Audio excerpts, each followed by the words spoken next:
Você acorda, pega o celular só para ver a hora. Já responde uma mensagem, abre outra coisa sem perceber. Quando levanta da cama, não aconteceu nada de errado, mas alguma coisa já saiu do lugar. O dia nem começou e você já está reagindo, não escolhendo. O problema é que isso parece normal demais para levantar suspeita. Antes das 9, quase ninguém sente que está errando. Não existe alarme, não existe aviso, não existe sensação clara de perda. Só existe uma sequência de pequenas concessões que parecem inofensivas isoladamente, mas que juntas decidem o tipo de dia que você vai ter. E o ponto mais perigoso é este: você não está fazendo nada errado de forma explícita. Você está apenas deixando o ambiente decidir por você. A primeira maneira de arruinar a manhã acontece exatamente aqui. Quando o primeiro estímulo do dia não é escolhido, é aceito. Não importa se é uma mensagem, uma notificação, um e-mail ou um vídeo curto. O detalhe não é o conteúdo. É o fato de que algo externo definiu o ritmo antes de você sequer estar consciente disso. A partir desse momento, o corpo levanta, mas a mente já está em atraso. A segunda maneira aparece logo em seguida, e quase todo mundo faz sem perceber. Transformar os primeiros minutos do dia em um aquecimento de reatividade. Você não planeja nada, você não decide nada, você apenas responde. Responder parece produtivo.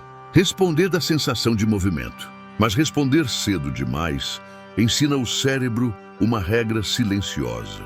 O dia pertence a quem chegar primeiro, e normalmente quem chega primeiro não é você. A terceira maneira é mais sutil, porque vem disfarçada de responsabilidade. Tentar se organizar quando a energia ainda está baixa. Você revisa tarefas, olha pendências, pensa no que precisa resolver. Nada disso é errado. O erro é o momento. Sem energia, qualquer lista parece pesada. Qualquer obrigação parece maior do que é. E o que deveria trazer clareza acaba criando pressão. Não porque as tarefas são difíceis, mas porque o cérebro ainda não está pronto para julgá-las com precisão. É assim que a manhã começa a pesar sem motivo aparente. E quando você percebe, já está carregando uma sensação estranha. O dia mal começou, mas parece que você já está devendo alguma coisa. Isso tudo acontece antes das 9, sem barulho, sem drama, sem erro visível.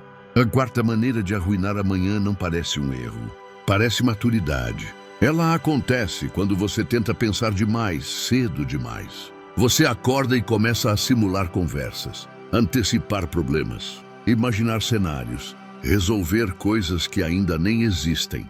Não é ansiedade explícita, é prevenção. Mas o efeito é o mesmo. A mente começa o dia gastando energia com hipóteses em vez de realidade. O corpo ainda está lento. A atenção ainda está frágil. Mesmo assim, você exige clareza, decisões e autocontrole. O resultado não é organização, é desgaste antecipado. A quinta maneira surge logo depois, quase como consequência natural. Não confundir urgência com importância. Tudo que aparece cedo parece mais sério do que realmente é. Uma mensagem simples soa como problema. Uma pendência pequena ganha peso emocional. Não porque mudou algo externo, mas porque o critério interno ainda não está calibrado. Você começa o dia tratando detalhes como se fossem eventos críticos. E eventos críticos como se fossem emergências. Isso não explode, isso drena.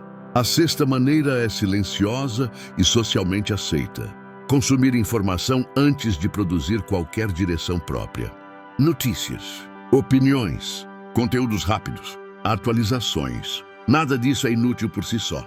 O problema é a ordem. Quando você consome primeiro, o pensamento que vem depois já nasce contaminado. Você começa o dia com ideias que não são suas, preocupações que não escolheu, prioridades que não definiu. E sem perceber, passa a manhã tentando se ajustar a um contexto que não ajudou a criar. A sétima maneira fecha o ciclo e quase ninguém reconhece como erro. Normalizar a confusão matinal. Você pensa, é assim mesmo. Todo mundo é assim. Depois melhora. Essa aceitação precoce é o que garante que nada mude. Porque se parece normal, não merece atenção.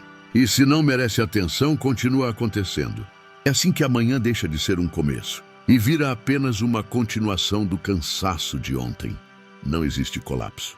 Não existe falha clara. Existe apenas uma sequência previsível de pequenas escolhas não feitas. E o custo não aparece na hora.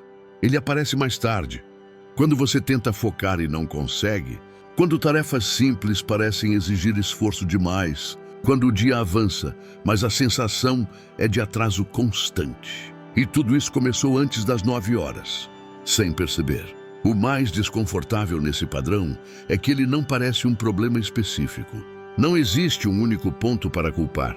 Não existe um hábito isolado para eliminar. Existe um modo automático de começar o dia. E modos automáticos não chamam atenção. Eles apenas se repetem. Você não acorda decidindo perder clareza. Você apenas segue o caminho mais fácil disponível, no momento em que está mais vulnerável. É por isso que tentar consertar amanhã costuma falhar. Não porque você não tenta o suficiente, mas porque você tenta no nível errado. Você tenta trocar ações, quando o que está fora de lugar é o critério. O dia começa sem um ponto de referência interno, sem um eixo, sem algo que diga, isso vem antes, aquilo vem depois. Então qualquer coisa pode entrar primeiro. Quando qualquer coisa entra primeiro, tudo o que vem depois precisa se adaptar a isso. É aqui que a sensação de atraso se instala. Não atraso de horário, atraso de alinhamento. Você faz coisas, mas não sente que está no comando da ordem delas. Isso gera uma fadiga estranha, difícil de explicar. Não é cansaço físico, não é preguiça.